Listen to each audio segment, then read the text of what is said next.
নমস্কার, আপনারা দেখছেন দ্য ইন্ডিয়ান ইনফরমেটিভ চ্যানেল। শুরু করছি আজকের একটা নতুন ভিডিও নিয়ে।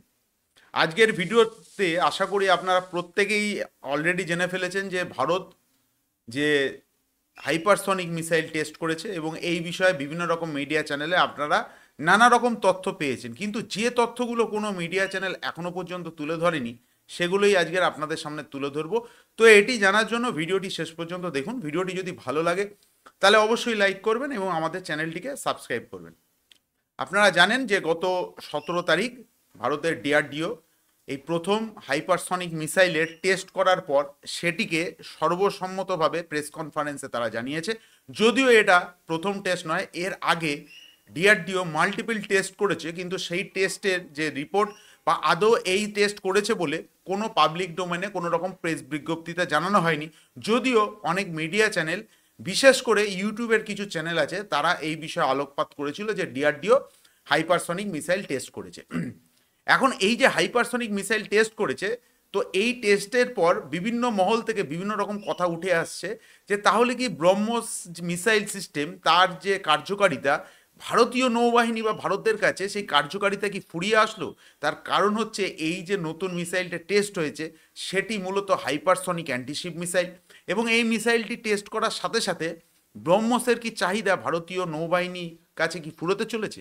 তো ঘটনা হচ্ছে, তার আগে একটা কথা আমি বলে রাখি যে ভারতের ক্ষেত্রে ভারত যে যে জায়গায় ডিফেন্সের, বিশেষ করে ডিফেন্স বা অন্যান্য যেসব প্রযুক্তিগত দিকে ফরেন সাহায্য বা যে বিদেশের কোনো সংস্থা বা বিদেশি দেশের থেকে যে সাহায্য পাওয়ার কথা সেই সাহায্য তারা পায়নি, বা বিদেশি সংস্থা বা সেই সব দেশগুলো ভারতকে সাহায্য করতে বারণ করেছে, ঠিক সেই সব জায়গায় ভারত কিন্তু তাদের নিজস্ব টেকনোলজি তাদের গবেষণার মাধ্যমে প্রয়োগ করে সেখানে কিন্তু এই মুহূর্তে সর্বোচ্চ টেকনোলজি তারা ভারত নিজেরাই অর্জন করে ফেলেছে কোনো বৈদেশিক সাহায্য ছাড়া।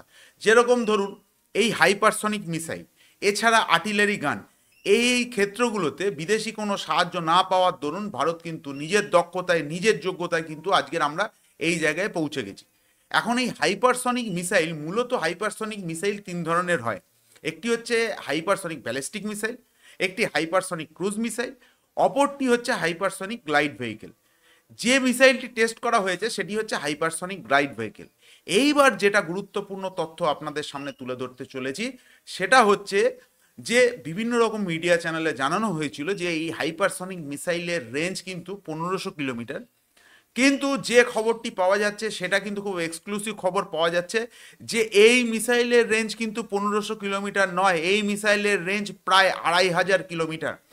এবং আপনি যদি আমাকে বলেন যে আপনি প্রমাণ দিন, সেই প্রমাণ আমরা আপনাদের সামনে এই মুহূর্তে দিতে পারবো না, কিন্তু যে সূত্র মতে আমরা বিভিন্ন রকম মাধ্যম দিয়ে আমরা পাচ্ছি সেটি হচ্ছে এই মিসাইলের রেঞ্জ প্রায় 2500 কিলোমিটার। আর সব থেকে বড় ব্যাপার হচ্ছে এই মিসাইলকে বলা হচ্ছে ম্যাক 6 বা ম্যাক 6.5, কিন্তু এটাও জানা যাচ্ছে যে এই মিসাইলের স্পিড হচ্ছে ম্যাক 7.5, তার থেকেও বেশি।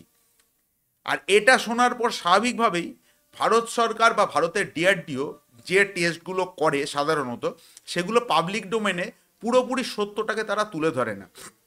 তো এই ঘটনাটা জানার পর স্বাভাবিকভাবেই আমরা উচ্ছ্বসিত। তার কারণ হচ্ছে এই ধরনের যে পিনাকেল টেকনোলজি, এই টেকনোলজি কিন্তু ভারত নিজের যোগ্যতা অর্জন করেছে, অর্থাৎ ভারতবাসী হিসাবে আমাদের প্রত্যেকেরই এই বিষয়ে গর্ব হওয়া উচিত। আর দ্বিতীয় কথা হচ্ছে এখানেই কিন্তু থেমে থাকছে না, কারণ ডিআরডিও আরও অনেকগুলো মিসাইল এই প্রজেক্টে রয়েছে, তার মধ্যে হাইপারসনিক ক্রুজ মিসাইলও রয়েছে, যেটা কিনা অনেকে বলছেন ব্রহ্মস 2, কিন্তু আপনাদের আমি বলে রাখি রাশিয়া ব্রহ্মস 2 যেটা আমরা বলছি যে র্যামজেট হাইপারসনিক যে ক্রুজ মিসাইল, সেই মিসাইলের টেকনোলজি কিন্তু ভারতকে তারা দিতে অস্বীকার করেছে। আর এইখানেই ডিআরডিও সেই বিষয়েও তারা নিজেদের দক্ষতা এবং ডিআরডিওর বিভিন্ন ল্যাবে পরীক্ষা নিরীক্ষা করে অলরেডি যে কোনো সময় এটি টেস্টের জন্য প্রস্তুত হবে। যে কোনো মুহূর্তে আপনারা খবর পেতে পারেন যে ডিআরডিও হাইপারসনিক ক্রুজ মিসাইলও টেস্ট করে ফেলেছে। এখন একটা বিষয় জানার হচ্ছে এই হাইপারসনিক যে ক্রুজ মিসাইল সেটা আদৌ ডিআরডিও আগে টেস্ট করে ফেলেছে কিনা সেই বিষয়ে আমাদের কাছে কিন্তু এই মুহূর্তে কোনো পাবলিক ডোমেনে এই মুহূর্তে কোনো খবর এখনো পর্যন্ত আমরা পাইনি।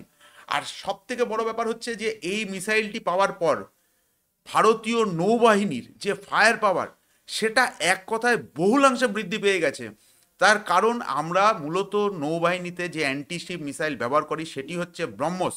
এখন ব্রহ্মসের যে সব থেকে বেশি রেঞ্জ হচ্ছে 800 কিলোমিটার, যেটা কিনা এই মুহূর্তে টেস্টেড পর্যায়ে রয়েছে। ডিআরডিও এই নিয়ে অলরেডি প্রায় 3 থেকে 4খানা টেস্ট করে ফেলেছে, যদিও শোনা যাচ্ছে যে আর কয়েকটা টেস্টের পরেই সেটি ভারতীয় নৌবাহিনীর কাছে তুলে দেবে। কিন্তু একবার আপনি ভাবুন যে ভারতের যে এই মিসাইলটি টেস্ট হয়েছে, এই মিসাইলটি কিন্তু প্রায় 2500 কিলোমিটার রেঞ্জ। অতএব ভারতীয় নৌবাহিনীর যে শিপের যে ফায়ার পাওয়ার, সেটা বিশ্বের খুব কম দেশের কাছে আছে।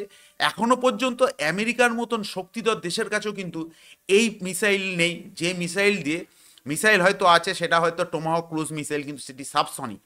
ভারত আর রাশিয়া ছাড়া এই ধরনের মিসাইল এখনো পর্যন্ত বিশ্বের কোনো দেশ তৈরি করে উঠতে পারেনি, এবং ভারতীয় নৌবাহিনীর কাছে কিন্তু একটা বিশাল ক্ষমতা এই মুহূর্তে চলে আসলো এই মিসাইলটি টেস্টের পরে। এবং এও শোনা যাচ্ছে যে এই মিসাইলটি ব্রহ্মসের যে লঞ্চার দিয়ে ছাড়া হয়, সেই ইউনিভার্সাল লঞ্চারের মাধ্যমে মিসাইলটি ছাড়া যাবে। অর্থাৎ ভারতীয় নৌবাহিনীতে এই মিসাইলের জন্য আলাদা করে কোনো লঞ্চার সেট করতে হবে না। যেখান থেকে ব্রহ্মস যে ভার্টিক্যাল লঞ্চ মিসাইল সিস্টেম থেকে ছাড়া হয়, এই মিসাইলটি সেখান থেকেই ছাড়া হবে বলে এই মুহূর্তে বলা হচ্ছে। তো এটি স্বাভাবিকভাবেই একটা উচ্ছ্বাস হওয়ার মতন ঘটনা। আর এটি জানার পর চীন এবং পাকিস্তান, ভারতীয় নৌবাহিনী কিন্তু বেশি দূর সমুদ্রে তাদেরকে জাহাজকে নিয়ে যেতে হবে না। কোস্টাল এরিয়া থেকেই কিন্তু চীন এবং পাকিস্তান তো ছেড়ে দিন, চীনের জাহাজকে কিন্তু টার্গেট করতে পারে। আর এও শোনা যাচ্ছে যে বিভিন্ন মিডিয়া চ্যানেলে আপনারা শুনেছেন, সম্প্রতি নাকি বাংলাদেশের সেনাবাহিনী ভারতের সাথে যুদ্ধে লিপ্ত হওয়ার জন্য তাদের বিভিন্ন মিডিয়া চ্যানেলে শোনা যাচ্ছে যে তারা নাকি ভারতের বিরুদ্ধে যুদ্ধ করার জন্য প্রস্তুত হচ্ছে। ঘটনা হচ্ছে এই মিসাইলটি একবার যদি ফায়ার করা হয়, বাংলাদেশের কোনো অস্তিত্ব আগামী দিনে থাকবে বলে আমার অন্তত মনে হচ্ছে না। তো আজকের ভিডিওটা এখানেই শেষ করছি। ভিডিওটি কেমন লাগলো অবশ্যই আপনারা কমেন্টস করে জানাবেন, আর আপনাদের কমেন্টসের আমি অবশ্যই জবাব দেব। তো আজকের ভিডিওটা এখানেই শেষ করছি। ভিডিওটি শেষ পর্যন্ত দেখার জন্য ধন্যবাদ। জয় হিন্দ।